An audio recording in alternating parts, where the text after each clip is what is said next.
A very good morning to all of you. Welcome to today's news analysis. We are doing the Indian Express papers Chandigarh edition. You can see the important topics that we are covering, plus their relative importance has been commented upon. Now, today's news article has a lot of things, and I would like to state that one on criminal justice system, there is an opinion that is very, very important. Besides this, there is an explainer on the Vaisala Temple. I'll discuss how it can be asked in the mains. Prelims is factual, so that is always there. Okay. Then we have mention of some names of the bonds. So there is this surety bond, patient bonds, so that we will study. And we have interviews of two ministers. So one is Minister of Science. So what is happening in the space domain, science domain, that we get to know. And we have of the Ministry of Maritime Domain or Jal Shakti Mantralaya. So here we get to know what is the government doing with the maritime domain, which is of great priority to the Modi government. Right. So a lot of things today from this news analysis. Now, before starting with today's analysis, I want to tell you about my mentorship course. So this is available on our website, IASPrimers, and everything that is required for preparation would be provided. Personalized timetable, answer writing practice with evaluation, test analysis, any test series you have taken or you anything you have sourced, you want a discussion on that, you want a short analysis, everything would be provided, that too on a budget. So every flexibility is available to you. My prime focus is those of you who have already enrolled in some coaching or something, right? Or you are on a budget, so you might consider this. In details, I'll put the link on the description box as well as the comment section. Now let's get started with the news. So first of all, we have the international section. So let's see. So we hear President Biden of the US is hosting leaders of Pacific Islands to counter China influence. So let's break this up. So first of all, he's hosting leaders of Pacific Islands. Now, where are these located? Obviously in the Pacific region. And collectively, they are part of the continent known as Oceania. This also includes Australia. So to the northeast of Australia, right? This is Australia. And to the northeast, there are these small island nations, small island nations. So why is Biden interested? Biden is interested because even though these are small countries, they are geopolitically well placed. China is trying to make inroads into this region. China wants to get more into this region because it will provide it access to the Pacific region. So small countries, but geopolitically located. So Biden is concerned about the Chinese prevalence in this region, Chinese influence. So he wants to counter it. China is saying, we'll provide you funding, we'll provide you infrastructure, we'll support you diplomatically. So President Biden is wary of this. He's concerned about this. So that is one thing. The other thing is, and this concerns India also, that even India is appeasing the Pacific islands. These countries are single member, even though they're small, but they have single membership, they occupy a seat, and each seat, one vote is there.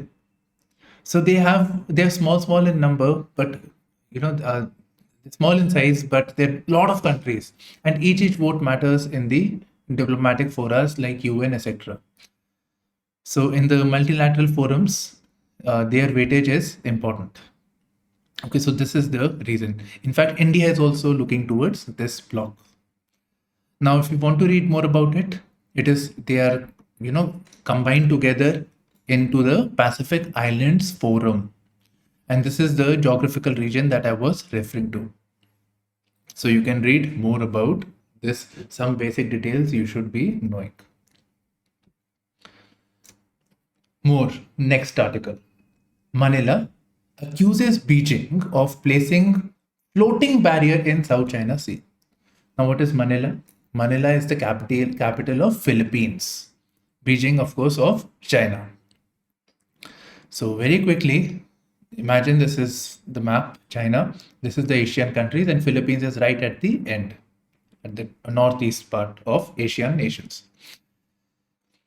So, and this is of course the South China Sea region. China claims the entire South China Sea, or at the 9-line region of, according to the Chinese map, belongs to China. And China has been assertive over occupying this region. So now China or Beijing has placed a floating barrier, something over there so that ships cannot travel. And so Manila is accusing China of doing this. So there is a tension.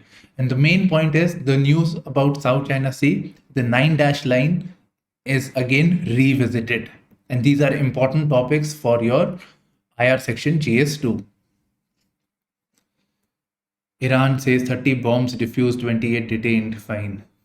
And which bombs? So basically, Iran is taking action against members of the Islamic State. And by the way, Iran is a Shia nation, Shia majority. Islamic State is basically seen close to the Sunni group amongst the Muslims. One more article, one more small reference of from Iran. So their leader, Iran's president Ibrahim Raisi, is saying that Israeli normalization deals will fail. What does this mean? US, during the time of President Trump and later President Biden, they are making attempts of normalizing relations between Arabs and Israel.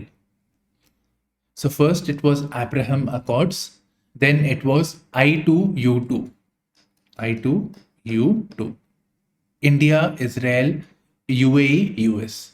So it's saying that this initiatives will fail with Israel. They cannot be trusted. Next is Nagorno-Karabakh region. It's in there in news. So there was a war in which the Azerbaijan country has won. Now this Nagorno-Karabakh region, which is internationally recognized as part of Azerbaijan, but they got independent with the help of Armenia. But with this war last week that happened, this region is again under the firm control of Azerbaijan. And Armenians are now leaving this region. So Azerbaijan's victory last week appears to bring a decisive end of the decades-old frozen conflict for this region. Next, NASA's first asteroid samples from deep space land on Earth. So NASA had a space mission known as OSIRIS. I have shared today morning, I've shared this on on a Telegram group, OSIRIS REx. So this is a spacecraft. It goes into the deep space. Deep space means anything outside of the space, of the space or orbit of the Earth. So anything outside of that. So deep space basically is again solar system only. Okay. So this thing, OSIRIS REx, using some long stick vacuum. So with vacuum, it collected a sample from an asteroid, Bennu. This is Bennu asteroid is named after an Egyptian deity. Right. So this is the name of the asteroid which orbits around the sun. So from here, a small rock has been taken and dropped onto the surface of the Earth. So now, geologists or geologists who study rocks will study this sample from Bennu, and this asteroid is carbon rich. So carbon rich asteroid Bennu. So this rock should also be carbon rich. So it will tell us about the composition of the things that are available in space. First time we have something from the space. So all that we will study now. Okay, I think I have shared this with you on the Telegram, right? So this was the additional reading that I did early in the morning. So, yeah, so this is about Bennu. So facts about Bennu, or if it is not there, you can always search it. Now we come to the explained section. NEET eligibility percentile now 0. I hope you all know what is a percentile and what is a score, right? In fact, the paper is also saying 0 score. No, it's percentile. Okay. So there is no eligibility criteria for getting admission into medical colleges. Basic percentile that is required. but that does not mean that the quality of NEET has been compromised in any way. Even now the medical seats will be occupied by the people who have the top percentile score. Next, Five Eyes Alliance. This is with reference to this Canada and India tensions that are going on. Okay. So basically, here we get to know about the origin of the Five Eyes Alliance. The Five eyes means intelligence. So this is an intelligence grouping comprising of the US, UK, Australia, Canada, New Zealand, 5 nations. You should know now. And this grouping came into being in 2016. So Five Eyes Intelligence Oversight and Review Council came into being. And it's basically that these countries are similar historically. Also, they speak the same language culturally, so they are similar. They have similar interest.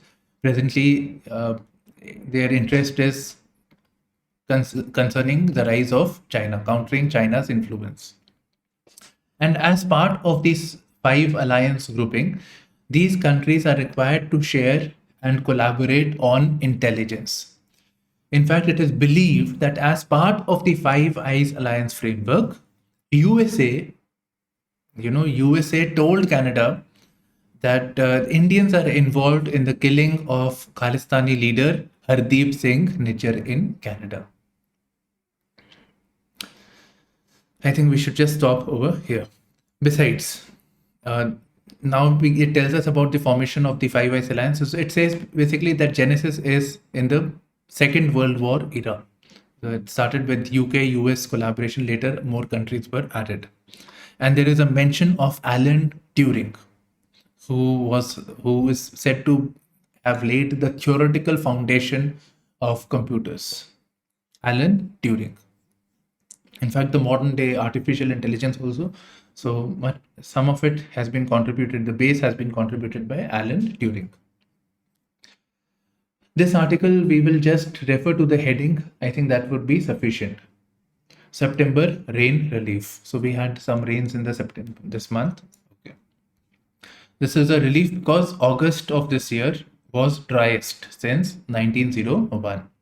Now, because of this, of course, with the dry season, with the drought-like season, there is a concern that food availability will be affected. So as a result, food prices will increase. So food inflation. However, with this rains, the risk of El Nino still exists. El Nino means that there will be less monsoons. There will be drought-like situations in India. So that will be still there. It is still a matter of concern that when Rabi season takes up, right, when October, November, when wheat is planted, so when the Rabi season starts, that time water is required. So maybe northeast monsoon will get affected due to El Nino. So all this is mentioned over here. So already because of less rains that have taken place, although North India was flooded, but overall India is into the red. It is into the drought mode. Okay. So monsoon hasn't been enough previously, which would require the recharge of the groundwater table, plus the ponds are also dry. And if El Nino kicks in, the northeast monsoon will also get affected, and therefore the Rabi season is under danger. So food inflation risk is still there. Next, 3 Vaisala temples on UNESCO heritage list. We already know this. What sets them apart? So basically, this article gives us an insight about the Hoysalas. First of all, who were the Hoysala? About the temple architecture, right? What were the important features? So all that we get from this article. Now, before going further, let us look at it how questions can be asked from the mains perspective. So in 2013, there was a question about the Chola temple architecture. Cholas are associated with Dravidian architecture. However, Chola question was 2013. I'm reading it. Chola architecture represents a high watermark in the evolution of temple architecture.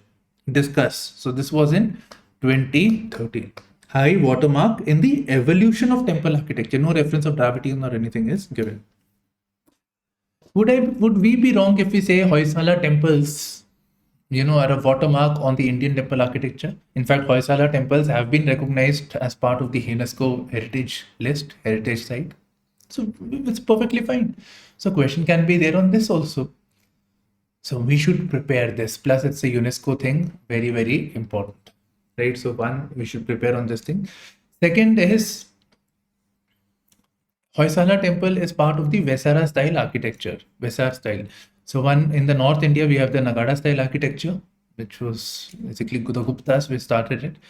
In the South, we have the Dravidian, and in this region, we have the Vaisala style of architecture, which is a fusion of North and South, plus indigenous traits are reflected over here. So in these two lines, we expect a question. Okay. And besides Hoysala, I would like to say that Cholas are there. Obviously, Nagada style architecture is there. So that is always there. Pallav style is also very, very important. Mahabalipuram Temple, something or the other is taking place over there. Exhibitions, diplomatic meets are there. So that topic is also there, important. And this was built by the Pallavs. Okay, now coming back to the Hoysala temples. So these temples were built in 12th and 13th centuries. Right.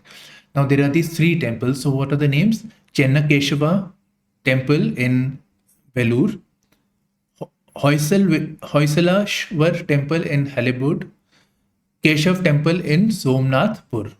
Right, so these three temples are there. Now, two temples of these are dedicated to Lord Vishnu, and the Hoysaleshwara temple is dedicated to Lord Shiva. So Chennakeshwar and Chennakeshava and Keshava temple are both to Vishnu, and Hoysaleshwar is to Lord Shiva. Fine. Now, who were the Hoysalas? The Hoysalas, there was a Hoysala dynasty. We study it during the Delhi Sultanate times, during the time of the Tughlaqs. See, Hoysalas were initially, they were governors under the West Chalukyas on the western side.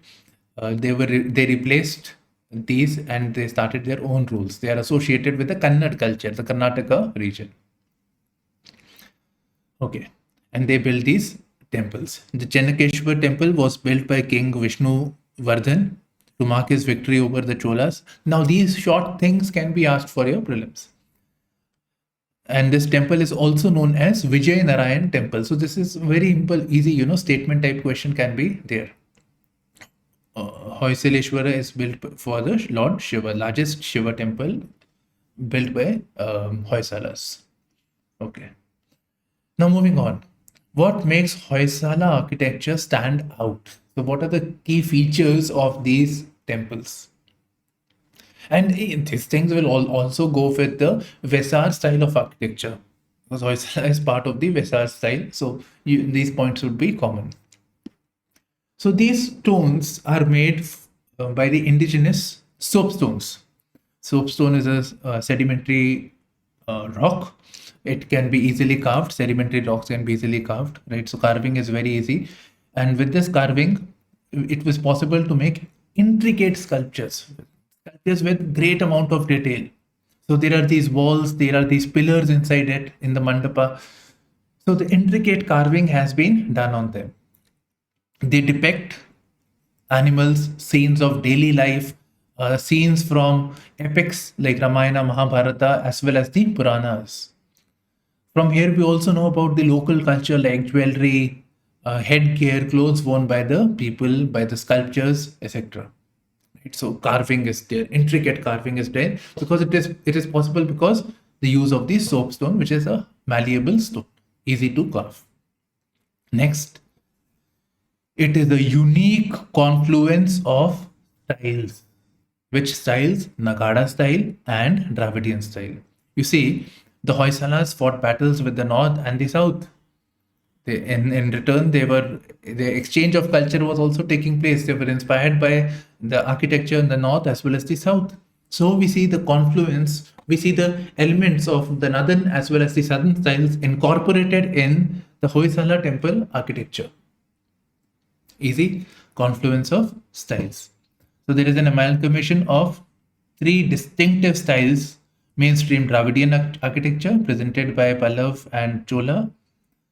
Uh, then we have the Nagada style architecture is mentioned over here. I'm finding it difficult to find. North Indian style, right? So this is there. And of the indigenous Chalukya and Rashtrakuta temples, which is called the Vesar style.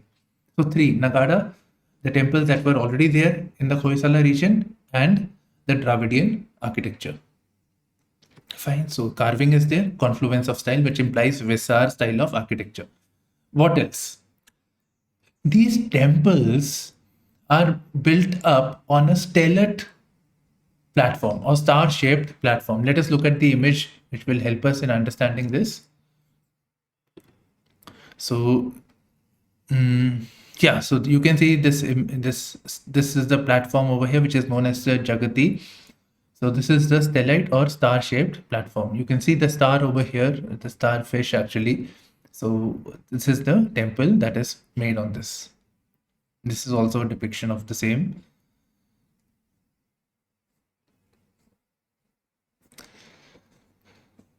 Okay, so yeah, so this also. So this is built on a stellate platform or a star-shaped platform. So that is there. And next, the pillars and the sculptures that are made, they are signed. They are signed by the sculptors, the masons who have worked on them. So this is again a unique feature of the Hoysala Temple of Architecture. What makes these three temples special? So it tells us about the Channakeshava temple, which has a number of pillars. So number of pillars amounting to as much as 46. Now, when they say pillars, it has to be the mandap. Even if it is not mentioned, it has to be the mandap. Mandap is the hallway, and to support the wall, we need the pillar. 46 is there, each having a different design. The Keshav temple is on the shape of a 16-point star. Okay, so the Keshav statue is however missing. And the Helbudu temple or the Hoysaleshwar temple, this was raided by Malik Kafur during he was a slave of Alauddin Khilji, important general also. So yeah, in that sense, it is important. So now we will just rush through the news. Much of it we have actually covered. Then our focus will move on to the editorial section. And eco section is also important. Okay. US agencies gave intel to Canada on killing of separatists, says NYT, New York Times report. Right. So, now the problem arises is that all these countries are friends. Of the 5 Eyes Alliance countries are friends. We have tension with the Canada. So now US is trying to balance, because US has interest with India at the same time, Canada also. So it is trying to balance out the tension.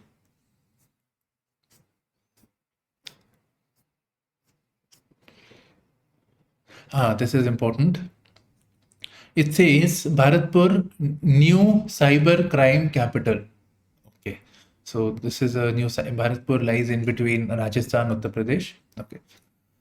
Now what we can do is, what we can see is that one is cybercrime, right? This is a very important topic from the viewpoint of GS3. Questions are repeatedly asked on cybercrime. Plus, there was a cybercrime, cyber security policy, CSP, 2013. Repeatedly questions are asked. Recently, 2020s, National Cyber Security Strategy Framework came up. That's, I don't know, it's a work in progress or what final outcome, not very clear. But so that is also there. Similar to cybersecurity policy. This is the main thing component actually, even now. Okay, so these are the themes that UPSC has been picking up. Now today what we are seeing is, we are saying that a smaller city is emerging as a cyber crime hub. So we can also say other cities are also emerging. So that is also there, right? So that is it. Plus we are seeing why the high cyber crime rate is witnessed in India. What is the vulnerability of India and what needs to be done?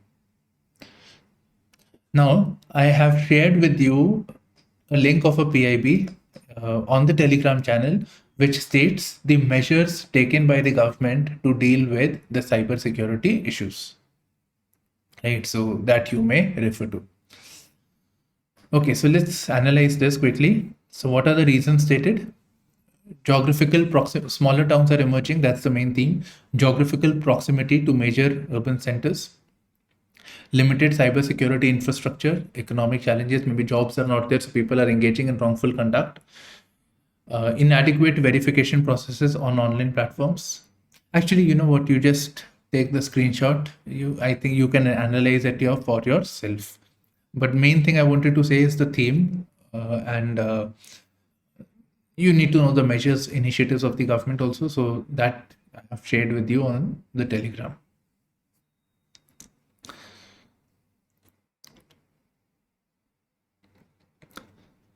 New economic corridor will drive world trade. So this is one of the things that Prime Minister Modi has said in his Man Ki. Now, which economic corridor is he referring to? India, Middle East, Europe corridor. Right. So India, Middle East, Europe corridor, we have discussed enough on this. So what is this corridor? What is the significance? This is something that you should have prepared, right? You should prepare this if you haven't. It's easily available content. Okay. Next is with criminal justice. There is an opinion. I'll discuss it with that only. Okay. Let's read the headline now. Purpose behind overhaul of criminal laws. Which criminal laws? So IPC was amended. IPC, and it is now called Bharatiya Nyaya Samhita. Then CRPC is now Bharatiya Nagrik Suraksha Samhita. Then Indian Evidence Act has been changed, amended. So it is Bharatiya Sakshya. Sakshya means evidence. Adhiniyam. Adhiniyam means act. So these things are changed. So criminal law is changed. It will provide justice to the people, right? So that is what the Home Minister is basically saying. Now, there are two themes that are emerging. So one is assessment of the laws, right? So that would be there, or what were the shortcomings with the existing laws, and how this is an improvement on this. Going by the UPSC theme these days, that is what we would expect. I really don't expect shortcomings on the amended laws now, the new laws that have come up. But what are the shortcomings with the previous system, and how the new laws will be an improvement. 250 words. Next is, what are the issues, a bigger issue, what is the issues plaguing with the criminal justice system? So one of this is law, criminal justice system. It is law, but it also includes policing. It also includes the system of courts, the prison reforms. So all those systems should be incorporated into your analysis. So that this will come in the opinion section, this article I'm referring to, right? So when this turn comes, then we will discuss. Why student leaders are struggling to make it big in politics. So why we are discussing it? Sometimes UPSC does ask question on trends in politics. And this is about, let's say, why there is limited participation in politics. That is a very core question that can be asked, right? So what here it is saying, why youth is not emerging into the politics arena, or even if the student politics is there, why don't we see them visibly in the mainstream politics? This is an important subject matter. So here the article first of all tells us that first of all student movement is very important, because that is the roots. Second thing this tells us is that these important leaders, like we know Arun Jaitley, Rajasthan CM Ashok Gehlot, Mamata Banerjee, they were all student leaders who have rose to prominence in the mainstream politics. But nowadays we are not seeing student politicians emerging into the mainstream politics. So what are the reasons for it? Here, what the author is saying, what I mean, here, what feedback we get is that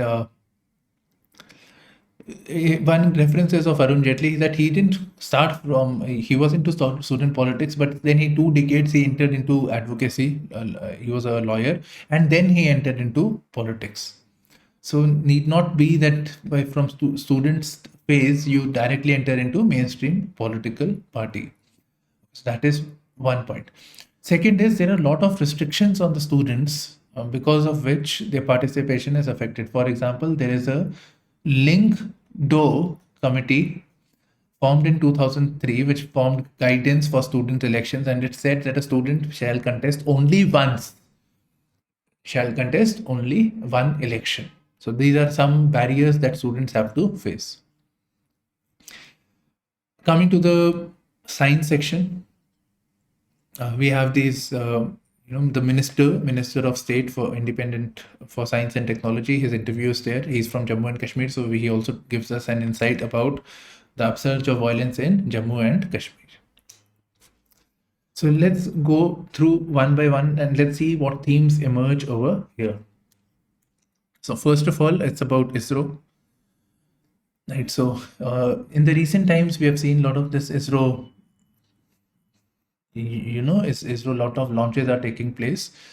So what the minister is saying is that this government in the last 10 years have been able to pool in resources from various sectors, from academia, research, industry, and startups.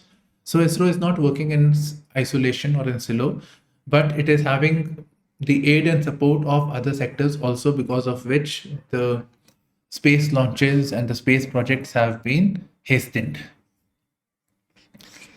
So there is a synergy between these three, these other non ISRO elements.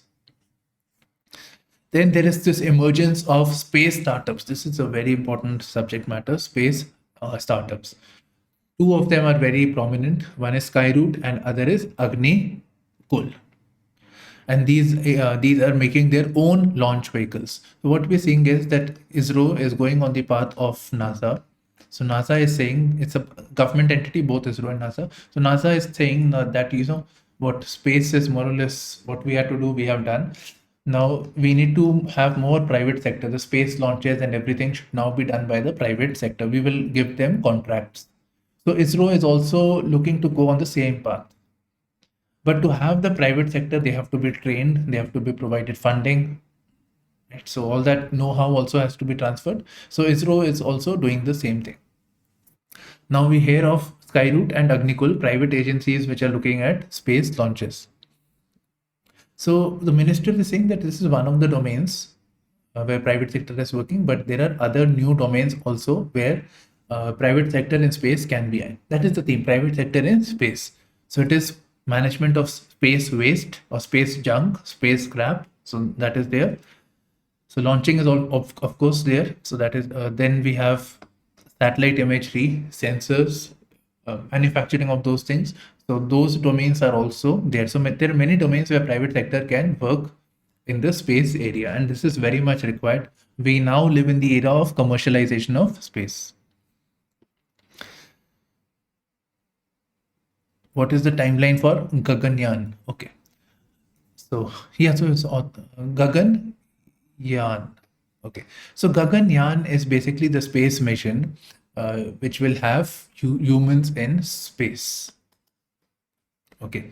So humans in space. So the author is saying, again, the minister is saying that for getting humans into space, so first of all, we need to test. So there'll be 2 test flights before this, where we will get a human being into the space, right? See, and after that only we will send humans in space, because it is important to get them back from space as well. Now here there is a mention of a woman robo known as Vyomitra. So in the second test, this Vyomitra will act like a human being into the space, and she'll come back, and after that she'll be studied, and then humans would be sent. Next is about funding in science domain. So experts have raised concerns about funding of projects and National Research Foundation. So the minister has basically brushed it off as non-serious, right? And there were issues, but these have been looked into. Next is ISRO has already been doing commercial launches, and that brings revenue. What more does it have to do? So, yeah, so commercial launches is taking place, right? ISRO is taking contracts from private sector, from NASA, etc., and getting revenue for the country.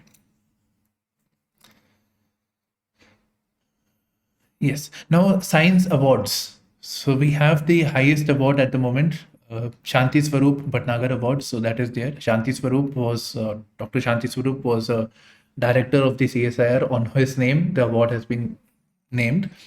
Now we'll be having other awards also in the realm of science, three more awards. So the highest award, the lifetime award, it would be Vigyan Ratna on the lines of Bharat Ratna. Then there is Vigyan Shri, where a scientist is awarded for his outstanding contribution on a particular project. So it's project specific. Vigyan Ratna is for the entire life. And the last one is Vigyan Yuva Shanti Swarup Bhatnagar Award. So Yuva is for the youth. So encourage the youth or the young scientists. JNK is mentioned that the situation, basically the minister is saying that yes, the soft targets have been identified, but the things on ground is changing. The militancy is going away. There is a tale of the militancy which has attacked the Kashmiris, Pandits, etc. But more or less it is gone. If the situation was bad, then how could G20 be held in Kashmir? And next is light water reactor sustainability program. So light water reactor, okay. So yes. So one is here there is a mention of the Liability Act, that foreign company, the Nuclear Liability Act is there, according to which if any foreign company has given a nuclear reactor, they can be held responsible for if there is any faults, etc. Even the supplier, even though they are not operating it, they may be held responsible. So this Liability Act, they are looking into this, trying to reform it. Second, they are trying to reduce the dependency on the foreign suppliers, because obviously Liability Act is there. So foreign suppliers, by making the nuclear technology totally indigenous, so that everything is available within India itself. So we don't have to rely on foreign powers. So these two things are covered. Next, modular reactors. This we were trying to work with USA to get the technology for modular reactors. These are basically small reactors which can provide electricity, nuclear electricity, in smaller pockets, smaller geographies. So we are working on this. This will be made with the help of the US within India and for India, and may also be exported. That's it. The rest is all repetition. Next, today we have a lot of things to cover actually. Okay, opening a door. Okay, what this article is basically about, again, funds. So there is this company known as JP Morgan, and they have a index known as JP Morgan Bond Index. So in this, Indian government bonds have been listed, right? So in the JP Morgan Bond Index, Indian government bonds are listed.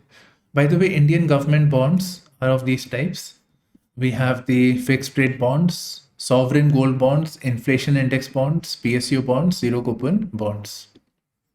Right. So various bonds are there. So they are listed into the this index. So what is the advantage? Advantage is that it gives India more credibility. So investor who wants to invest has this, you know, approval or a certification by JP Morgan. So what is the benefit? It will make the Indian bond market more attractive, thereby more foreign capital shall come into India, and that too at a slightly lower interest rates. In fact, by default, interest rates in India are higher as compared to the West. So the people from the West want to invest onto India because the interest rate advantages there, it is higher as compared to the West. So by default, it will be at lower rate. This helps the government in raising capital. Okay. Next is it will free up the load on the banking sector. If the government borrows money from the banks, so there is less availability of credit for the private sector. So leads to the crowding out effect. So that will be addressed. Plus more foreign money coming into the country, which is always good. But you know what? Typical thing would be that forex will increase, but this money has to be paid back also with interest. So it is actually an outflow of money in the long run. Normally, right-wing political parties, more you go to the right wing, so they will be opposed to this idea. Like RSS, etc., they are actually opposed to this idea. Now, I would like to add more concepts to this. So this theme is basically, this is only about government, but let's add to this. So there is this theme of external commercial borrowing.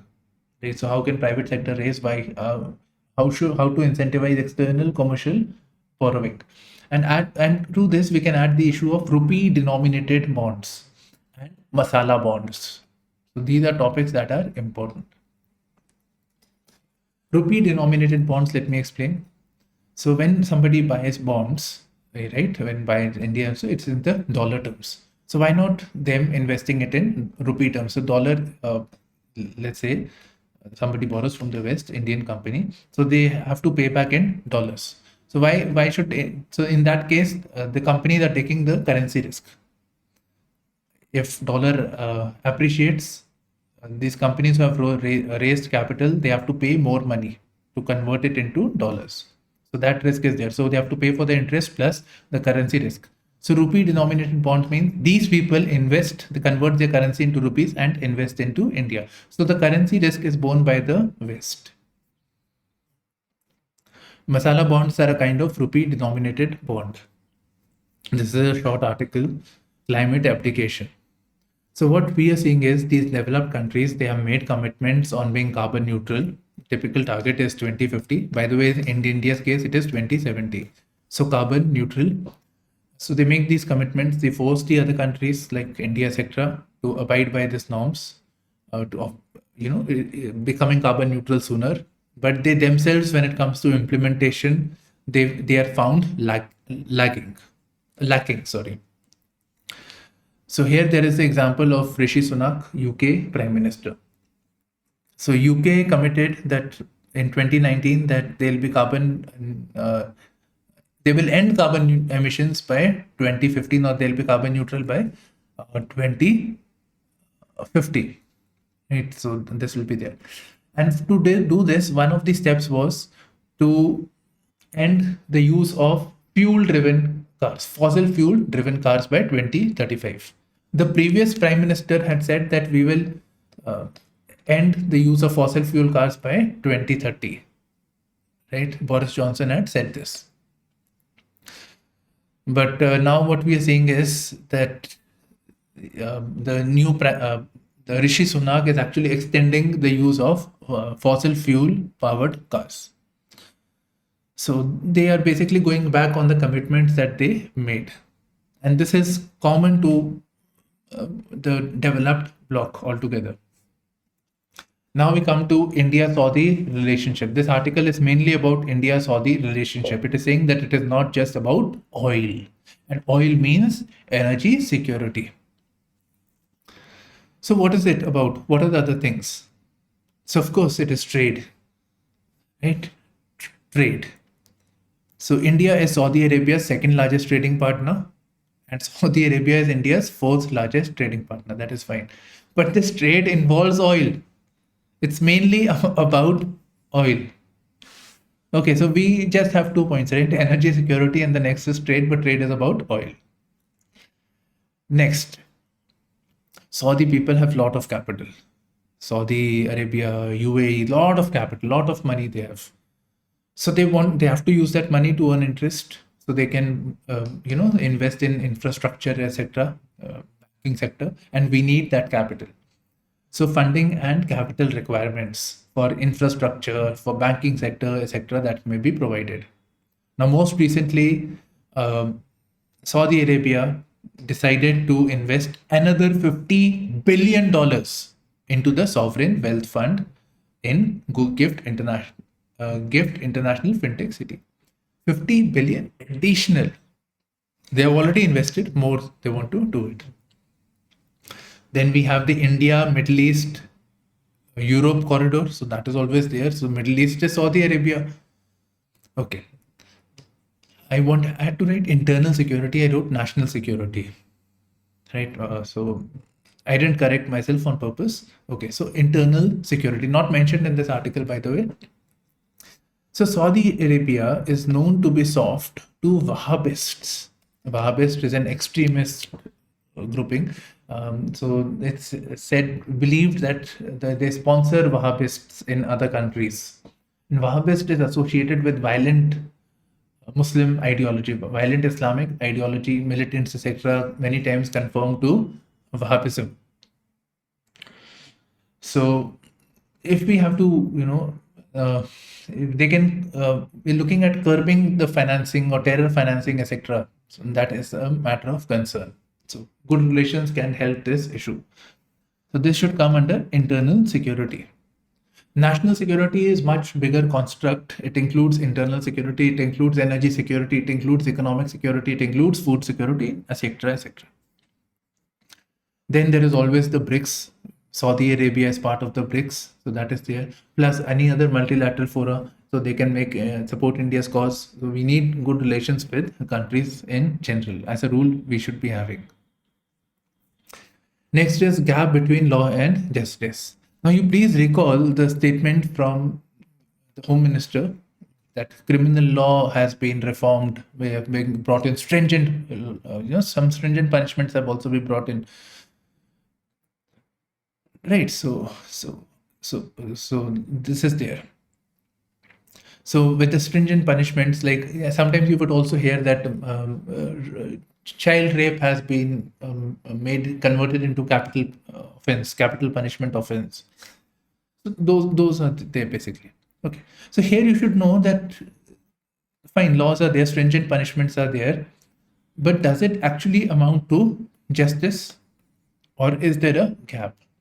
Now here, please note that criminal justice system is much more than laws, and that is what the author wants to imply, that it is much more than law. It has an enforcement. Law is there, but it has to be enforced. Who will do it? Police. And police will take the case to the court. It will file a charge sheet. It will go to the court, judiciary. The judiciary has to act in a time-bound manner to give a verdict. After that, the person goes to the prison. Prison should be reformative. In fact, there are so many people in the prisons who are actually under trial, who have not proven to be committed a crime, but they are accused. So they are in the prison, they are under trials, and they are they are into the jails for a longer time than what the punishment would have been for that crime. And besides this, these under trials become hardened criminals because of the environment of the prison. So rather than reformative, prison should be reformative, reform the criminals, or reform the convicts. It is actually doing quite the opposite. Now, some important observations from the article. A lot of enrichment happened today. Okay. So this is now a very strong critique of the government, which says that we have brought in strong laws to deal with crime. So this is the main focus of this article. This was additional that I told you. So capacity of criminal law, like strong punishments, that is limited. We have to focus on implementation. And this includes the police, the judiciary, right? So all of this. Next. Now, when they say that law is there, stringent law is there, so it will deal with the issue.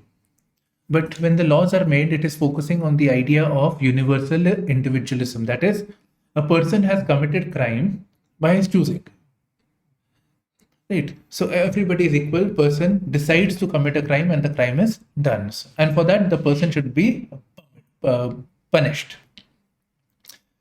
Now, it is says that the notion or the assumption of universal individualism is actually wrong because the person is influenced by the socio-economic construct, by the social environment, the economic environment they are affected. We will see that the prevalence of people in the jails or those who are punished are actually more from the vulnerable and the marginalized sections.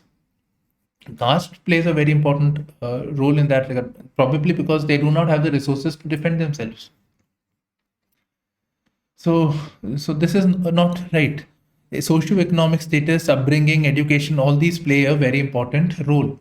So, if we want to reform the society, criminal law in isolation is not good enough. Of course, implementation, but also socio-economic conditions need to be considered.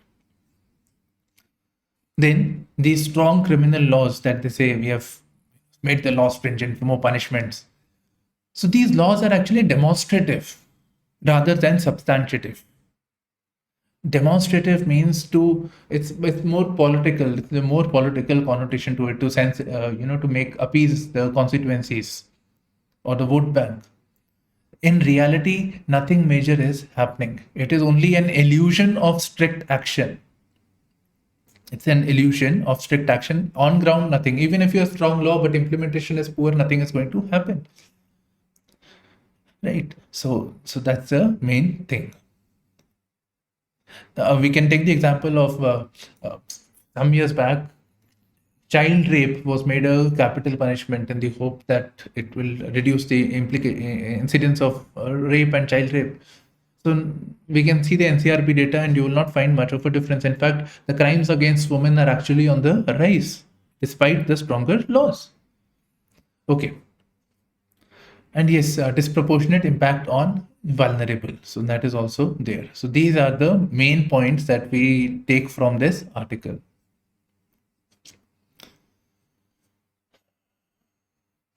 Next, new eastern route to handle cargo shipments between India and Russia. So there are 3-4 things. So one is this global maritime summit will take place. By the way, Sonowal is the minister for the maritime domain. Okay. So first global maritime summit will take place in October. So October is almost there. So it is in this context that we have this interview. Okay. So here obviously he's being asked as to what is the government doing with the maritime domain, the port sector, etc. He's being asked that, there are so many ports in the country. Of course, India is a coastal country. So many ports, but these ships prefer to, first go to like Colombo, Singapore, Hong Kong, and then they come to India. So big ships settle over there. Let's say from US, China, etc. They come over here, and through smaller boats they come to India. So transshipment. This practice is known as transshipment. This is mainly because the lack of capacity of the ports to deal with the bigger traffic or the cargo. So transshipment. This is now a very important theme. So he's asked about the maritime ports, transshipments. What is the government doing to improve the port connectivity, inland waterways, and about the newly proposed route between India and Russia. Right? So these topics have been discussed in this article. Now, with regards to transshipments, here it is mentioned, much of the cargo traffic that comes into India is transshipped through major hubs such as Colombo, Singapore, Jebel Ali, or Port Klang. Okay, Port Klang I didn't check. Please do it. Jebel Ali as well as Port Klang. So transshipment is taking place. So what is the government doing with this regard? So the government is looking at creating more ports. So it is working on Galatia Bay. This is a port which will be in the Great Nicobar region, and the Vadhavan port, which will be in the north of Mumbai, that region. So check. Just a second. Yeah. So this is the Galatia National Park, and here the port is there. This is in the Great Nicobar, Andaman Nicobar's Great Nicobar region. And this is the Vadhavan port. Okay. Plus, more ports that is there. Plus, regulatory framework is to be improved. Sometimes a lot of regulatory work is there, because of which the turnaround time, that is the ship coming to the port and then going back, that is the turnaround time. The turnaround time is high because a lot of paperwork, lot of things have to be done. So regulatory requirements are there. It is more in India as compared to other parts. Therefore, the ships prefer to transship. The companies, merchant companies, prefer to transship and then come to India. So that has to be dealt with. Okay. Now, for regulatory thing, the government has worked on improving the logistics performance index. Right? So that is an indication of the government doing. So that is World Bank's logistics performance index report. So India is now ranking 38th out of 139. Significant improvement has been done by India. By the way, this question was asked in the pre, that logistics performance index is released by which of the following agencies? Answer was World Bank. Okay, so you get the issue of transshipment. Next, what is the government doing with reference to the port sector? Right, what are the measures? So first thing that is mentioned is, actually the first thing, even if it is not mentioned, let me tell you, this is Sagarmala initiative, Sagarmala port project. So where the ports across the country, their infrastructure is improved.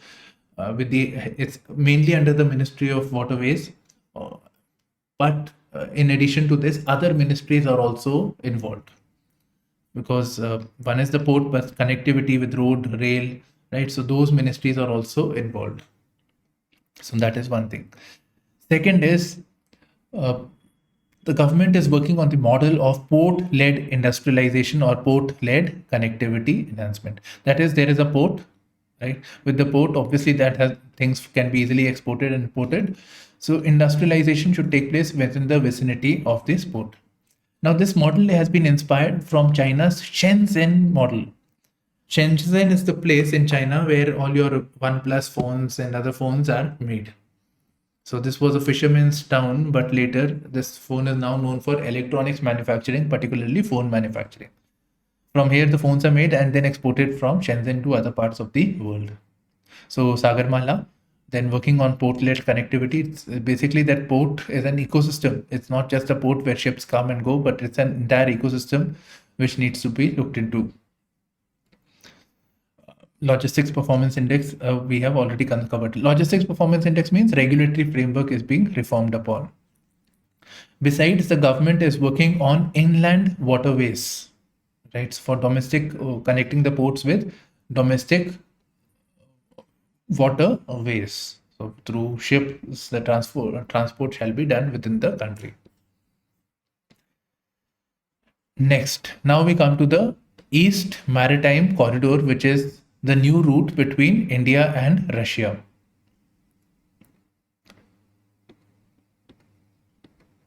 Okay. You see, in the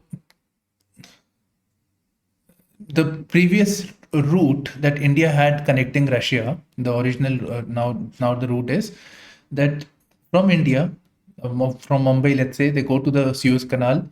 From there, Europe, it goes across Europe and maybe through the Black Sea region or through the Baltic Sea region. To the north of Europe, it connects with Russia. So Baltic Sea route was the one. So Baltic Sea you have already seen. So going from here, entering into Russia. So that was one approach. Now what they are looking at is having an alternative route which is linking Chennai. Please look at this map over here. Chennai in India to the Russian port on the eastern side, which is Vladivostok. So connecting it over here. So the time taken to travel will automatically be much lesser. I think around 12 days, while here it is about a month the ships take. Now the need for an alternative port could also be because of the Ukraine war, the urgency, with the Ukraine war, the dependence on crude, so crude coming from Russia is an alternative route, so that may also be a reason. Okay, coming to the next article, government surety bond markets failed to kick off owing to technical financial constraints. So first, let us understand what is a surety bond. So let's say there are two companies, company A and company B. Company A has given a contract to company B that a particular task has to be done. Okay. So if the company B fails, obviously their company A has paid the money. If the company B fails, so it fails. End of story. The money is lost for the company A. An alternative approach is that the company A buys surety bond. It is like an insurance. So they paid a premium to this surety bond. This is the proposal. It will be regulated by IRDAI. It is the regulatory body for the insurance sector. So in case the company B fails, be it for non-performance or non-execution of default on the execution of a project, so they will be reimbursed the amount. So that is the surety bond. It is like an insurance policy. Now you can see these examples of companies failing. As many as 412 infra projects show cost overruns by 4.77 lakh crores. This is mainly because of the delays that is there, delay in land acquisition, obtaining government clearances. I would say funding constraints also. Another fund that is mentioned is government to tweak policies to attract global patient funds. I tried finding the definition for global patient funds, couldn't really find it. But reading here, it makes sense. So for infrastructure projects, the government wants to, for infrastructure projects which is taking a lot of time, obviously long gestation period is there, long duration is there for making of a particular project and then monetizing it. So more time is needed. So there are people who have a lot of money across the world. There are institutions, so they can park their money for a very long period of time. So they are patient funds, right? So government is tweaking policies to attract patient funds for infra projects. Next, FP, and what is the benefit? It will presently banking sector is providing for it. Banking sector charges a high rate of interest. Patient funds like pension funds, etc., they can park for a longer time at a softer interest rates. If foreign portfolio investment outflow in equity crosses 10,000 mark. See, a lot of money came into the Indian stock market recently. This money is going out 10,000 crore mark in September on grounds of rising US interest rates. This can come in prelims. So US increase their interest rates because of inflation, right? So people who park their money in India from USA, they'll say, okay, fine, we get better return in US, so let's park the money in USA. So that is one reason. However, if you look at the rates, Indian rate will be always be higher than USA. Then why are they going to US? That is because when the US increases the interest rates, in that case, general trend is that money from wherever it's there in the world, it tends to go towards the USA. As a result of this, there is supply shortage. There is a less supply of dollars in the world. So the dollar appreciates. So when the dollar appreciates, the currencies of the local countries is compromised, right? So they save on that currency difference. So after a point of time, again, you will see them coming back to India in some point of time. And so they will again reinvest. So they just want to take a hedge risk of the currency risk.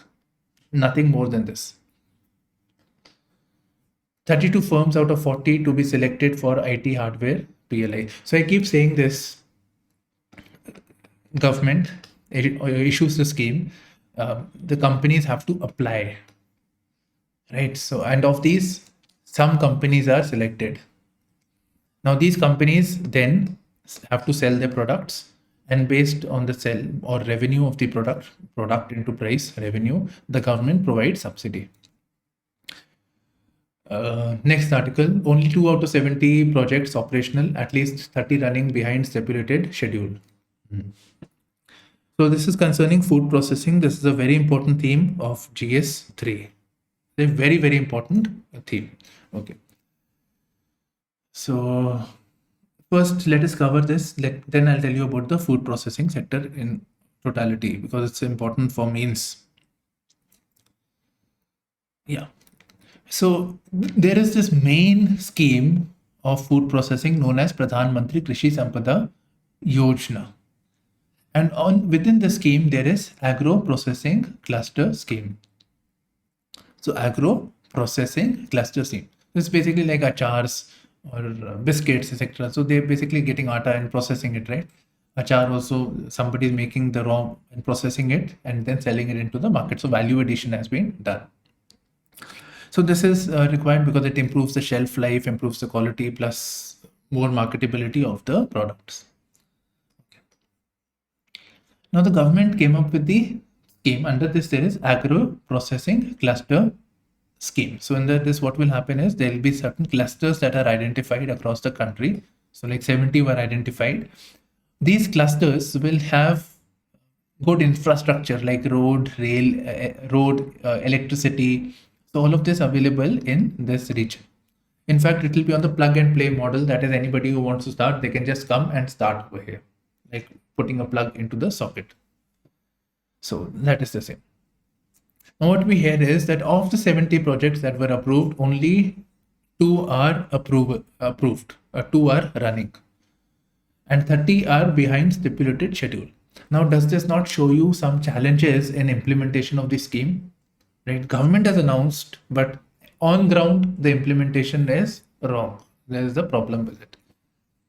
So the ministry is defending. They are saying that see, there are issues like change of land use, land acquisition. Also, you can say consent to from pollution control boards. So that regulatory issues are there. Pollution control boards have not approved. Further, the 2 COVID waves. So all of this has affected the implementation of the scheme.